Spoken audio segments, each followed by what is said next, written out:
"Ma'am, please run." Those words pierced straight into my ears. The air inside the bank suddenly froze, and even the passbook in my hand began to tremble. Behind me, the sound of heels clicking tap, tap echoed through the marble floor. And a cold sweat ran down my back. My heart was pounding, and I could barely breathe. Had I done something wrong, or was something terrible happening right then? Why, that young man said those words to me. I'll tell you the whole story now. You're listening to Silver Story Tree, where the voices of life's late chapters gently bloom again. Subscribe, like, and turn on the bell to hear more heartfelt stories that grow with time. It was 5 in the morning when darkness still hung beyond the kitchen window. The rhythmic sound of water rinsing cabbage echoed from the sink. The scent of salt-brined cabbage filled the room, and I could feel that kimchi season was coming to an end. My hands ached with a dull pain. Even at 73, my body moved on its own. When kimchi making season arrived, I should make the seasoning a bit less spicy this year, I muttered to myself as I scooped out less red pepper powder. Running a snack bar, I couldn't forget my customers' tastes. But while making kimchi, I suddenly thought of the young man living in the semi-basement unit downstairs. He'd moved in about 3 months ago, and I'd never seen him eat a proper meal. Whenever we passed on the stairs, he'd just bow his head slightly and walk by. The young man lives alone. He should at least taste some kimchi. I filled a plastic kimchi container to the brim with freshly made kimchi. I tied the lid tight with a blue rubber band. I didn't know then that this rubber band would change my life. It was just past 6 in the morning when I slowly descended the stairs. My knees ached, but it was bearable. When I arrived at the semi-basement door, something felt off.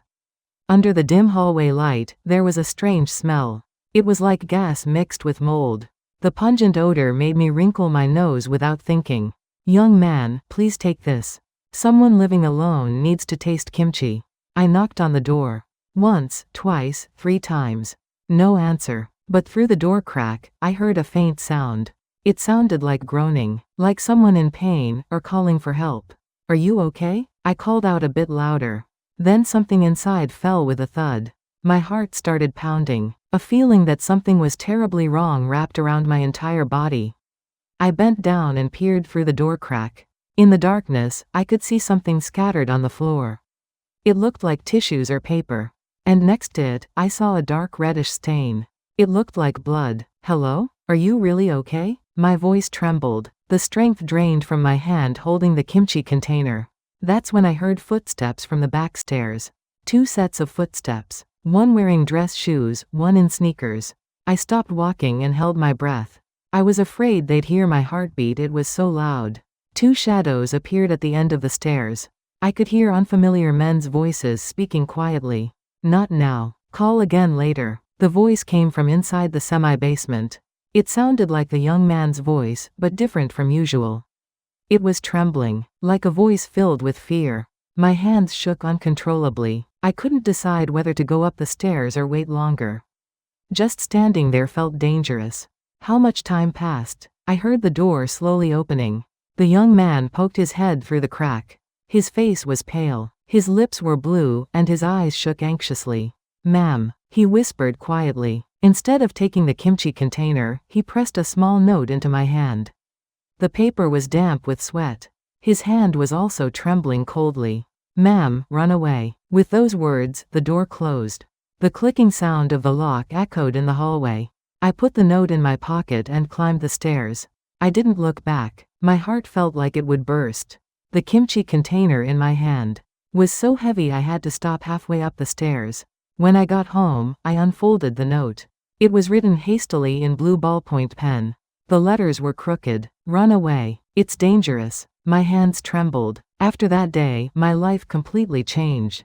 At 10 in the morning, the alley at the entrance to Mapo Market was crowded with people. The smell of grilling fish mixed with the aroma of boiling tteokbokki. I was organizing the stand in front of my snack bar, while listening to customers' conversations. That semi-basement unit downstairs, I hear people come and go every night. The lady from the shop next door spoke quietly. I bowed my head slightly and listened. I don't know what kind of work he does. There's even car noise in the middle of the night. He seemed like someone who lived quietly, but it's strange. Market people whispered like that. I said nothing. I couldn't tell them about what happened that morning. I didn't know who to tell. Around 2 in the afternoon, I closed the snack bar. I had to go to the bank. I needed to organize my bank book. The walk from the market to the bank took about 10 minutes. The sunlight was harsh. Sweat ran down my back. Inside the bank, the air conditioning was on full blast. Goosebumps rose on my arms. I pulled a number and sat in a plastic chair. 5 people were waiting ahead of me. The teller looked familiar. She was a young female employee I'd seen a few times last year. She had a neat face and wore glasses. "Ma'am, how can I help you?" When my turn came, the employee asked. I handed over my bank book. "I'd like to check the transaction history." The employee took the bank book and inserted it into the machine. The printer made a whirring sound. But I saw the employee's expression suddenly harden. Her eyebrows lifted slightly. "Ma'am, please look at this." The employee handed over the bank book. She pointed to one line with her finger. It said insurance account deposit. The amount was 2,000,001. "What is this?" I asked. I had no memory of this transaction. "It looks like an insurance payment deposit. Have you ever taken out insurance?" The employee asked carefully. I shook my head. "I have one insurance policy my daughter set up for me. But that's on automatic withdrawal." The employee looked at the computer screen for a moment. She tapped the keyboard a few times. Then she took out a small memo pad and started writing something. "Ma'am, just a moment." The employee got up and went to the back. When she returned a few minutes later, her expression was serious. She sat down again. "Your bank book is updated. Please check." As she handed over the bank book, the employee also slipped a small note into my hand. It was small enough to fit in my palm. She shook her head slightly as if telling me not to look at the note. "Thank you." I got up and left the bank. The sunlight stung my eyes. I hurried to a nearby park bench and sat down. I took the note out of my pocket. "Leave right now. It's dangerous." My hands trembled. I put the note back in my pocket and looked around. A black sedan was parked at the park entrance. I couldn't see who was sitting inside. I quickly got up and left through the opposite exit. The way back to the market felt infinitely long. Every time I turned a corner, I looked back. It felt like someone was following me. I arrived at the snack bar and locked the door. I checked the handle twice. I pulled down the window curtains. My heart was pounding. My phone rang. It was my daughter. "Mom, why did you close the shop at this hour?" My daughter's voice sounded worried. "Oh, I was just tired." It was a lie. I didn't want to worry my daughter. "Mom, don't answer strange phone calls. There's a lot of voice phishing these days." My daughter reminded me. After hanging up, the room was too quiet. Only the ticking of the clock echoed. Around 6 in the evening, I opened the shop again. A few customers came in. Fewer than usual. While cooking tteokbokki, I kept glancing out the window. "Boss, 1 tteokbokki please." A regular customer ordered. I nodded and brought out a plate. But the customer smiled and said, "Boss, what's wrong today? Your hands are shaking." "Oh, I'm just a bit tired." I smiled and made excuses. The customer ate the tteokbokki and left. I closed at 9 at night. An hour earlier than usual. As I climbed the stairs, it felt like someone was standing in front of my door. My heart sank. When I got closer, no one was there. Just a flyer blown by the wind stuck to the door. I sighed and opened the door and went inside. That night, I couldn't sleep. I lay in bed staring at the ceiling. The groaning sound from the semi-basement. The bank employee's note, the bank book transaction record. Everything mixed together in my head. Around 2 in the morning, I heard a noise outside. It sounded like a motorcycle. It approached slowly and stopped in front of the building. I looked out the window slightly. Someone wearing a black helmet was looking up at the building. A few minutes later, the motorcycle left. But I couldn't sleep. I pulled the blanket up over my head. That's how I greeted the morning. At 7 in the morning, the community center called. "Is this Park Young Bun's residence? I'm calling about building safety inspection." The civil servant's voice was calm. But my heart beat anxiously. "When will you come?" "We'll visit next Wednesday morning." I hung up and sat there for a long time in a daze. A building inspection. Was a report filed because of the semi-basement? Or was there another reason? "I won't just keep taking this anymore." The words came out as a murmur. Without opening the snack bar, I headed straight to the bank. At 9 in the morning, the bank was quiet. I looked for that employee from yesterday. Fortunately, she was sitting at her desk. "Ma'am, did you come because of yesterday's matter?" the employee asked carefully. I nodded. "Can I see the CCTV footage?" "I can't show you that on my own. It requires a police request." The employee had a troubled expression. It was the answer I expected. "Then how do I file a complaint?" "There's a complaint office next to the counter. They'll help you there." I went to the complaint office. I received the forms and filled in the blanks one by one. Name, address, contact information, complaint details. My hands trembled, but I wrote carefully. On the way home, I passed by the semi-basement door. I suddenly stopped. Something was lying on the floor in front of the door. It was a crumpled receipt. I picked it up and unfolded it. It said insurance claim document copy. The date was 3 days ago. There was a blue ballpoint pen mark on the corner of the receipt. It looked like someone had been taking notes hastily and dropped it. I folded the receipt and put it in my wallet. I returned to the snack bar and opened a drawer. I took out the banknote and the note the semi-basement young man had given me.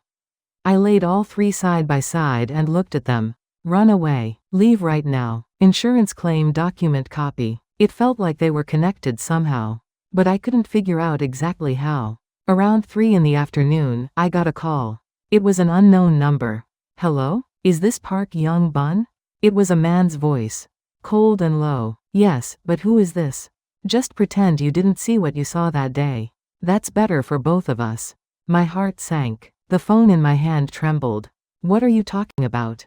Don't ask more questions. An old woman doesn't need to suffer unnecessarily." The call ended. I almost dropped the phone from my hand. That evening, I couldn't open the shop. I sat in my room just staring out the window. The market alley was getting dark. Around 10 at night, someone knocked on the front door. My heart felt like it stopped. "Who is it?" I asked in a trembling voice. "It's me, Jung Do-hyeon from downstairs." It was the semi-basement young man's voice. I debated whether to open the door. Finally, I put my hand on the doorknob. "Ma'am, I'm sorry about the note that day." The young man had his head bowed. His face looked even more haggard. "Can you tell me what's going on?" I asked. The young man shook his head. "I can't say now. Just be careful. Never go out alone." With those words, he went down the stairs. The sound of his footsteps gradually faded. I couldn't sleep that night either. Around 4 in the morning, I searched the internet on my phone.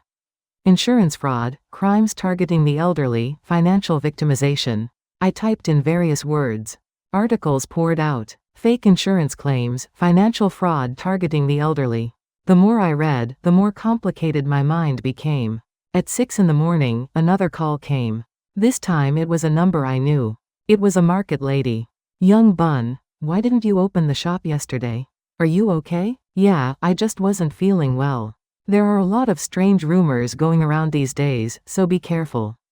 Especially watch out for strangers." After hanging up, my chest felt tight. I realized I couldn't handle this alone anymore. At 10 in the morning, I went to a cafe at the market entrance. I had arranged to meet Choi Jae-hoon, a local newspaper reporter. He was someone I'd gotten to know last year, when he wrote an article about the Market Merchants Association. "Boss, what's wrong? Your voice on the phone didn't sound good," Jae-hoon asked as he handed me coffee. I took out the notes and receipt from my wallet. I explained everything one by one. "This isn't just a tenant problem."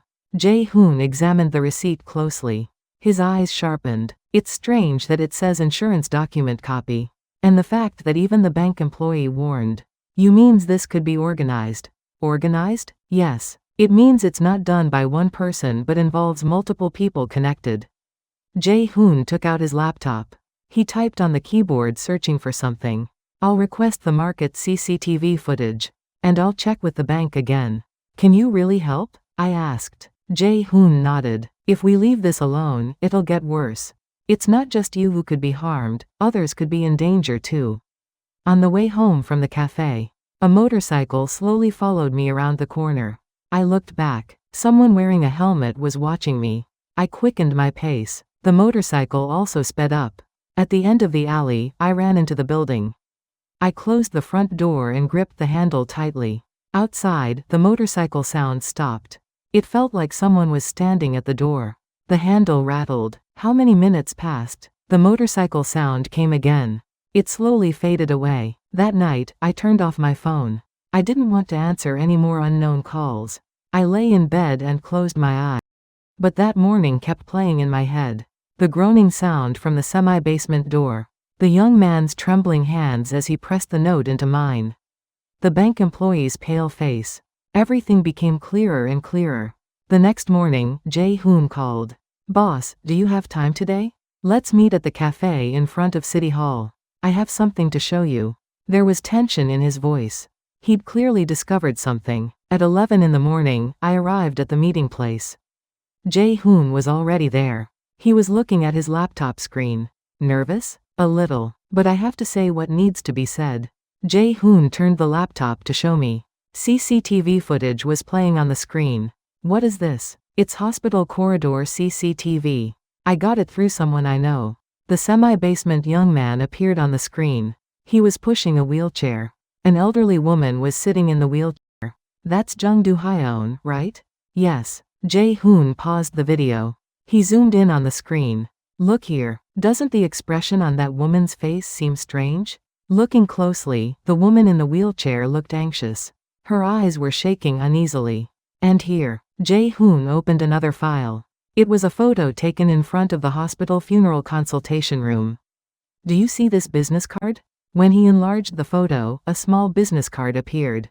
It said Blue Peace Plan Center. What is this? It's an insurance consulting company. But the problem is that this isn't a properly registered place. Jae-hoon pulled out other materials. Several printed documents. I checked in officially with a district office employee. This company doesn't even have proper business registration. But in recent months, they've been approaching elderly people, saying they'll help with insurance claims. My hands trembled. I tried to pick up the coffee cup but put it down again. So I'm on their list too? Probably. Remember the deposit that went into your bank book? That was likely bait. Bait? Yes. They first deposit a small amount to gain trust, then claim large amounts. While doing that, they steal personal information, and later intercept the insurance money. My head felt complicated. Such things were happening around me. So what should we do now? We need to secure more evidence. Only then will the police move. Jae-hoon opened another file. It was an insurance payment statement. Look at this document. The handwriting in the signature section is similar to Jung Do-hyeon's handwriting. I saw documents he submitted to the bank. It really was similar. The handwriting was almost identical. So Jung Do-hyeon is involved in this? Definitely. But he's probably not the ringleader. There's a bigger organization behind this. Jae-hoon took out a recorder. He pressed play. That old woman, she's connected with a reporter. A man's voice could be heard. An unfamiliar voice. How did you find out? I saw them drinking coffee together at the market. We need to be careful. Jae-hoon stopped the recording. How did you get this recording? I have an informant. Someone inside their organization. I think they felt guilty. My heart pounded. Things were getting bigger now. Can't we go to the police? Not yet. Information seems to be leaking to the police. Remember you got that threatening call the day after. The report was filed earlier this week? That was true. The call came right after I reported it. So we have to collect evidence ourselves? Yes. It's better to secure solid evidence and release it to the media first. Jae-hoon took out a notebook and wrote something. We need several things. First, the location of their headquarters. Second, the list of victims. Third, tracking where the insurance money actually went. How do we get all that? The informant will help. And there's something you need to verify directly. Me? Yes. You need to meet Jung Do-hyeon again. My heart sank. I was afraid to meet him again. What should I say? Ask him honestly. Why he gave you the note, what he's involved in now. And record the conversation. Record it? Yes. It might be legally problematic, but your safety is more important right now. Jae-hoon handed me a small recorder. It was palm-sized. Keep this in your pocket. Just press the button once and it records immediately. I took the recorder. My hand gripped it tightly. When should I meet him? The sooner the better. Tonight or tomorrow morning. I left the cafe and went home. My head was complicated. The thought of meeting Jung Do-hyeon made my chest feel tight. Around 4 in the afternoon, I stood in front of the semi-basement door. I hesitated for a while before pressing the doorbell. "Who is it?" Jung Do-hyeon's voice came from inside. "It's me, Park Young-bun from upstairs." There was a moment of silence. The door slowly opened. "Ma'am, what is it?" Jung Do-hyeon's face was even more gaunt. Dark circles were thick under his eyes. "Can we talk for a moment? Please talk here. It's hard for you to come inside. Why did you give me that note that day?" My voice trembled. Jung Do-hyeon bowed his head. "I'm sorry. I didn't want you to get hurt. What are you involved in? Please tell me honestly." Jung Do-hyeon sighed. He reached for his pocket as if to take out a cigarette, then put it back. "I can't say. If I do, I'll be in danger too." "Aren't you already in danger? You can't keep hiding like this." Jung Do-hyeon's eyes reddened. He bit his lip. "My mother is sick. She needs surgery money, so I helped those people. At first I thought it was simple work. But gradually," he couldn't continue. Tears flowed down. "Gradually what? It became work deceiving people. Selling fake insurance to elderly people, stealing money." His voice trembled. "The recorder in my pocket was working." "What's the name of that organization?" "Blue Peace Plan Center. The headquarters is in Yongin." "Who runs it?" "Someone called Director Kim, a man in his 50s. I was about to ask more when footsteps came from upstairs. Jung Do-hyeon's face went pale. "Please go now, quickly." The door closed. As I climbed the stairs, 2 unfamiliar men came down. They brushed past me. I went inside and checked the recorder. The conversation was clearly recorded. "I called Jae-hoon. I successfully recorded it. Well done. Now we need to move in earnest." That night, a new file appeared on my laptop screen. It was an email from Jae-hoon.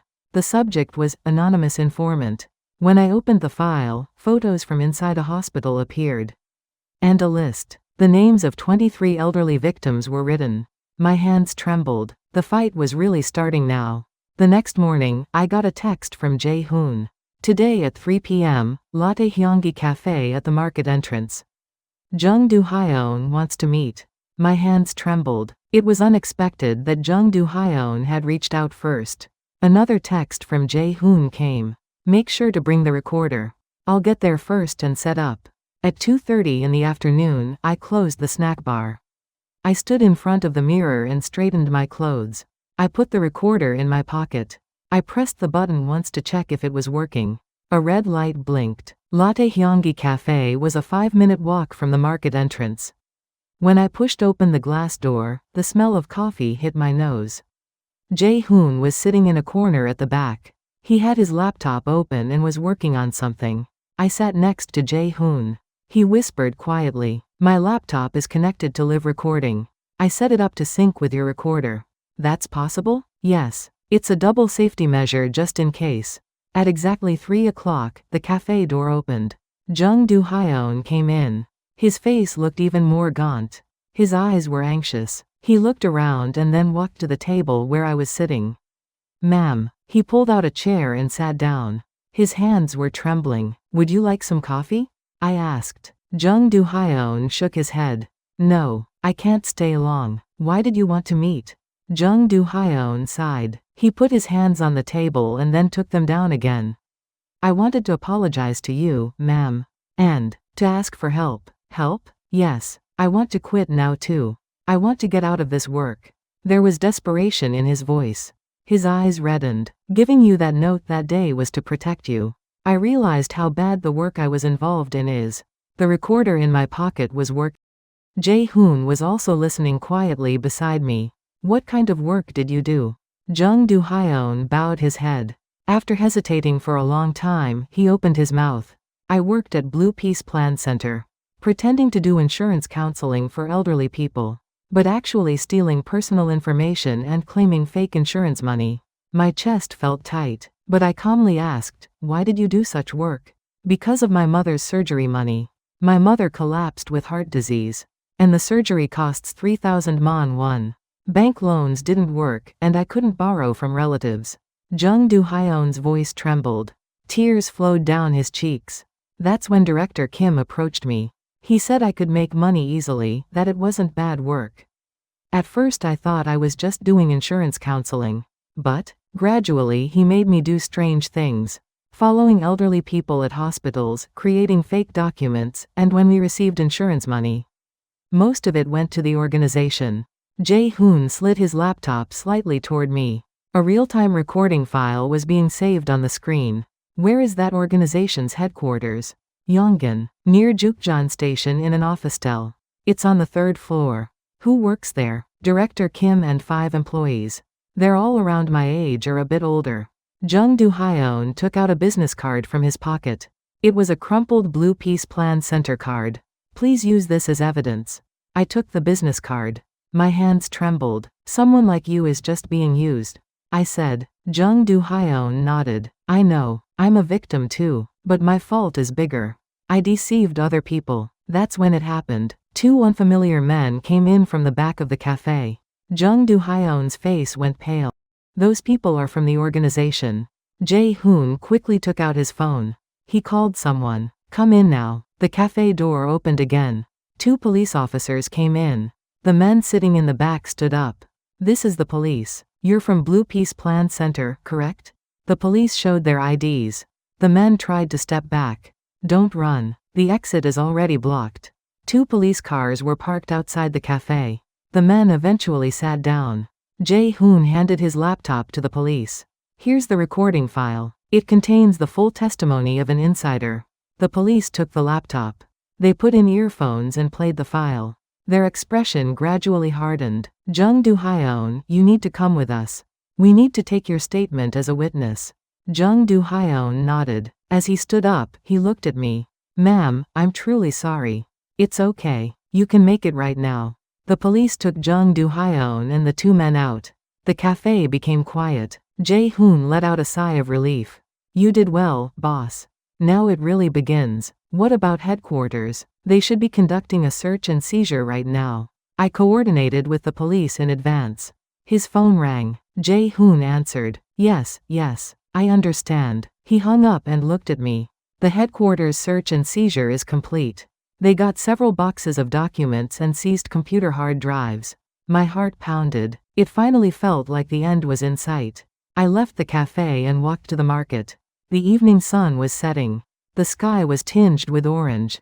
Boss, from now on it's a media battle. I'll write the article. It'll be on the front page of tomorrow's morning paper.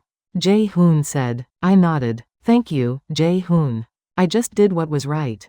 I got home and opened the window. I could hear people's voices from the market alley. Peaceful sounds. But now I knew how much danger had been hidden behind that peace. That night, I was able to sleep deeply for the first time. The next morning, an article appeared on the front page of the newspaper. Elderly targeted insurance fraud ring arrested, 23 victims revealed. I spread the newspaper out on the stand in front of the snack bar. Customers gathered one by one. Oh my, boss. Isn't this about you? A regular customer asked in surprise.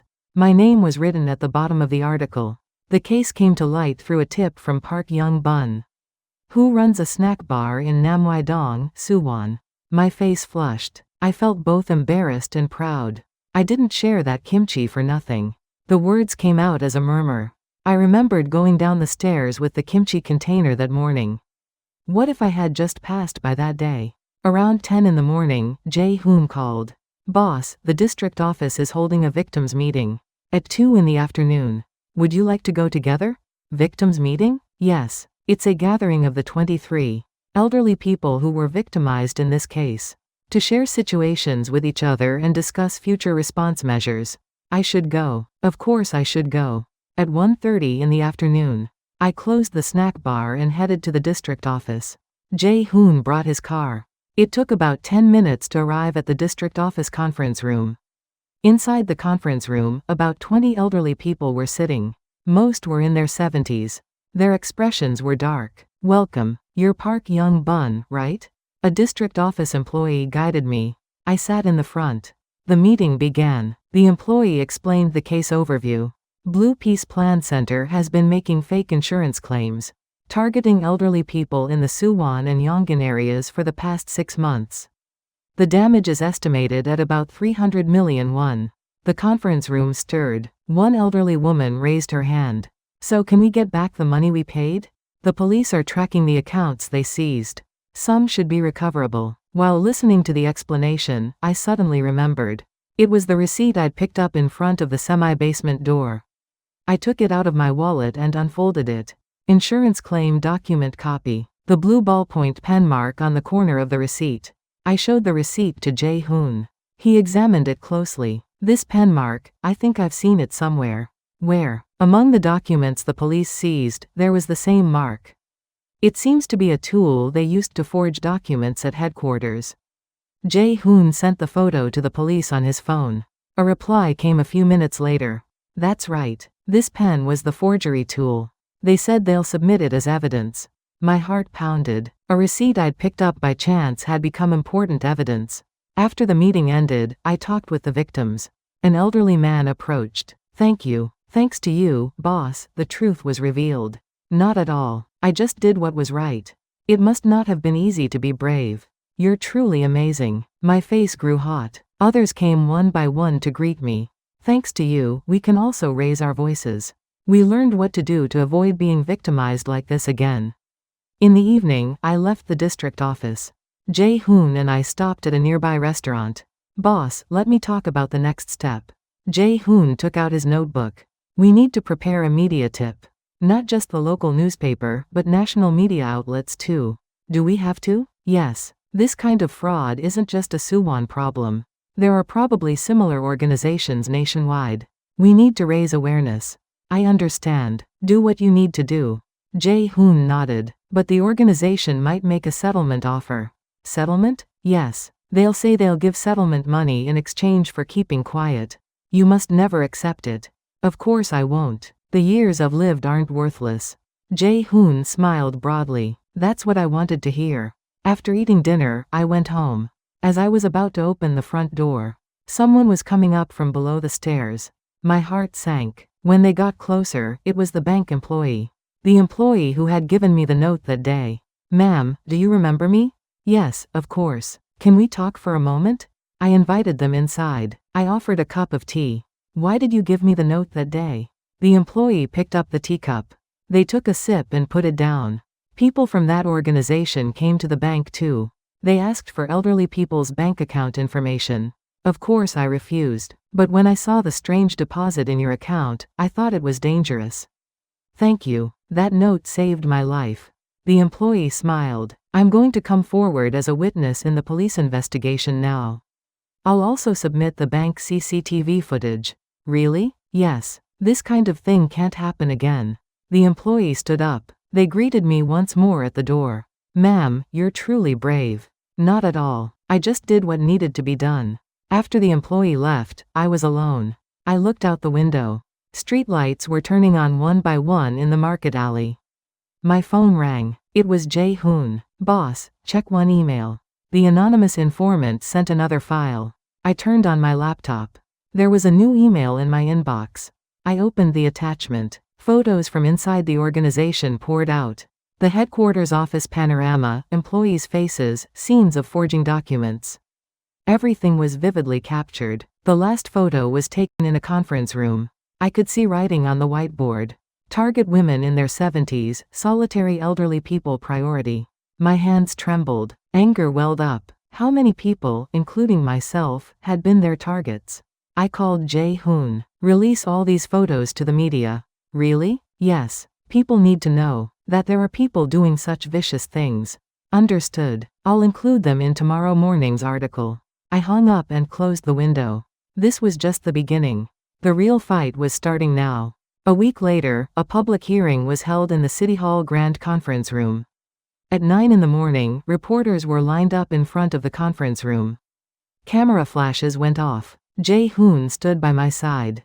Nervous? A little. But I have to say what needs to be said. The conference room was full of people. City council members sat in the front, and spectators filled the back. I saw several victims too. The meeting began. The chairman pounded the gavel. We will now begin the public hearing on the Suwon City elderly targeted insurance fraud case. The first witness was a police investigator. He explained the case overview.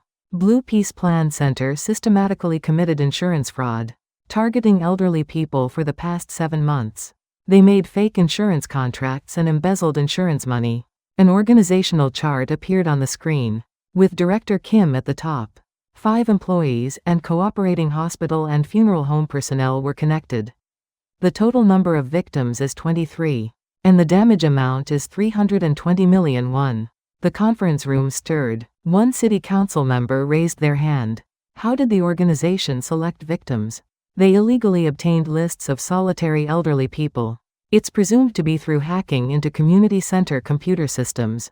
Anger boiled up. I clenched my fists. Next was my turn. I sat in the witness seat. I trembled in front of the microphone. Ms. Park Young-bun, how did you become aware of the case? The chairman asked. I took a deep breath and opened my mouth. I was trying to share kimchi, and heard a strange sound from the semi-basement. That's when the tenant gave me a note, telling me to run away. My voice trembled, but I didn't stop. At first I was scared. I got threatening calls from unknown numbers, and felt like someone was following me. But if you just keep being afraid, nothing changes. The conference room became quiet. All eyes were on me. A bank employee warned me with a note. That's when I realized, this isn't just my problem. Other people are in danger too. Jae-hoon displayed photos on the screen. Photos of the organization headquarters. Interior, forged documents, victim lists. All the evidence was spread across the screen. Is this the justice you created? I asked, looking at the organization's lawyer. The lawyer couldn't say anything. We just wanted to live ordinary lives. But you took away even that ordinariness. Tears flowed down. I didn't wipe them away. You thought elderly people were easy targets, right? You thought no one would know? Applause broke out throughout the conference room. Elderly women sitting in the front row were wiping away tears. At 2 in the afternoon, the hearing ended. As I came out of the conference room, Jae-hoon showed me his phone. Boss, the live broadcast views exceeded 100,000. Really? Yes. There are tons of comments too. Everyone's cheering for you. A few days later, a joint prosecution investigation team was formed. A warrant was executed at the organization headquarters. I went to the scene with Jae-hoon. At 10 in the morning, investigators opened the headquarters door. They started carrying out boxes of documents. Several computers were also seized. Mr. Kim, you are under emergency arrest. The headquarters director was dragged out wearing handcuffs. Camera flashes went off. He got into the police car with his head bowed. Employees were also taken away one by one. There were 5 in total. Boss, it's over. Jae-hoon said. I nodded too. Is it really over? Yes. Now the law will judge. A month later, a trial was held. I stood in court. I testified as a representative of the victims. The defendants committed organized crimes targeting the elderly. I request severe punishment. The judge read the verdict. I sentence defendant Kim to 5 years in prison. I sentence the remaining defendants to 2 to 3 years in prison. Applause broke out in the gallery. Elderly women victims hugged each other and cried. I left the courtroom and faced the sunlight. It was warm. A few days later, a Civic Courage Award ceremony was held at City Hall. The mayor personally presented the plaque. Ms. Park Young-bun's courage saved many people. I didn't do it alone. Many people helped me. Jae-hoon's article appeared on the front page of the newspaper. The title was, Justice That Started with One Container of Kimchi. I returned to the market. People approached one by one to shake hands. Boss, you're truly amazing. You're our neighborhood hero. My face grew hot. I opened the snack bar. It was full of customers for the first time in a while. In the evening, a letter came from Jung Do-hyeon. It was sent from prison. Ma'am, I'm sorry. What I did is unforgivable. But thanks to you, I gained the courage to tell the truth. After serving my sentence, I'll live a proper life. I folded the letter and put it in a drawer. I looked out the window. The market alley was peaceful. That night, I slept deeply. 3 months later, kimjong season came again. At 5 in the morning, I rinsed cabbage in the kitchen. The sound of water spread rhythmically. The same time, same place as last year. But everything had changed. I opened the lid of the kimchi jar. The blue rubber band I'd tied last year was still there. I picked it up. This was my lifeline. The words came out as a murmur. I unfolded the blue rubber band and looked at it. It was old and stretched, but still sturdy. I remembered that morning when I went down to the semi-basement, carrying the kimchi container. Jung Do-hyun's trembling hands as he pressed the note into mine. Run away, it's dangerous.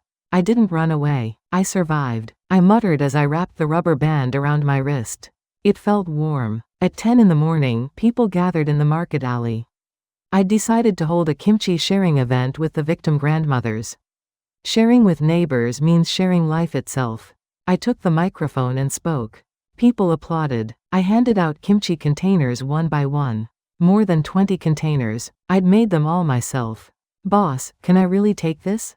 One grandmother asked. I nodded. Of course. We're neighbors. The grandmother hugged the kimchi container tightly. Her eyes reddened. Thank you. Thanks to you, we also gained courage. Jae-hoon held up a camera and took photos. Boss, I'll put this scene in an article. Again? I want to rest now. I said it like a joke, but Jae-hoon was serious. It's not over yet. This kind of fraud is happening in other areas too. Really? Yes. After your case became known, many tips came in. Incheon, Bucheon, Ansan. There are similar organizations in several places. My chest felt tight. I sighed. Then we still have more work to do. Yes, but rest today. You've fought enough. Jae-hoon smiled. I smiled back. Around 2 in the afternoon, I returned to the snack bar. Someone was standing in front of the shop. A familiar face. It was the bank employee. The person who had given me the note that day. Ma'am, hello. Oh, how did you come here? I came to say thank you. Thanks to you, I also gained courage. What courage? The courage to speak up when there are unjust things at the bank. I learned it from watching you. The employee handed me a small bouquet of flowers. As I took it, my eyes grew hot. Thank you. You're also someone who saved my life. In the evening, my daughter called. Mom, I saw the newspaper. You're really amazing. It's nothing. No, it's amazing. I want to be a courageous person like you too. Pride was evident in my daughter's voice. My heart swelled. At 9 at night, I closed the shop.